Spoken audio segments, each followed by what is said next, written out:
So, as we transition through this holiday season, it's appropriate, I think, to address a topic that was inspired by a recent church sermon that I heard on Advent.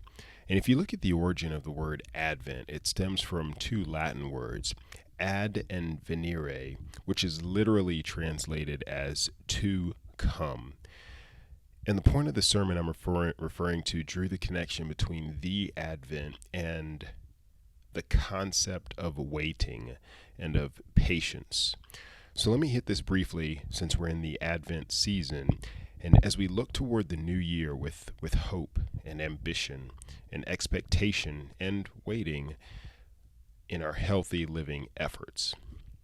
When I think of waiting and patience, I'm reminded of another quote that says, patience isn't necessarily the ability to wait, but rather it's how you act and the attitude that you have while you're waiting. And this is ironic because when it comes to better health and our goals, we are usually pretty impatient in those areas, partly because as a culture, we're more conditioned now more than ever to get results instantly. We can shop for products and get most of them on the same day or overnight. If we're looking for the answer to a question, it's usually only a quick internet search away. But we get ourselves into trouble when this conditioning leads us to think that we can speed up healthy living or the results from it. So let me be clear. There are no overnight fixes or solutions. There are overnight answers that may provide a temporary result, but these are far from healthy and nowhere close to being actual solutions. Think of it this way.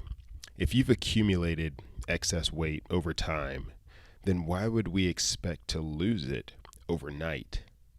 If an unhealthy habit, for example, has been a part of your life for quite some time, then quitting cold turkey is probably not a good strategy. If you've become sedentary and you move less and less, the answer is not to run a marathon tomorrow. The way to true lifestyle change is to address the underlying issue behind the unhealthy habit or trait.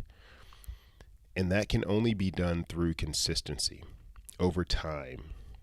So, yeah, let's take a positive step towards healthy living, but continue to do that again and again and again, and be patient throughout the process and wait. I know that's one of the hardest things for us to do. It's hard for me too. But it's easier when you shift your focus away from the end result that you seek to the positive change that you're making for the better right now. There are no overnight solutions, but there are overnight decisions. What will you decide to do starting tomorrow? Happy New Year.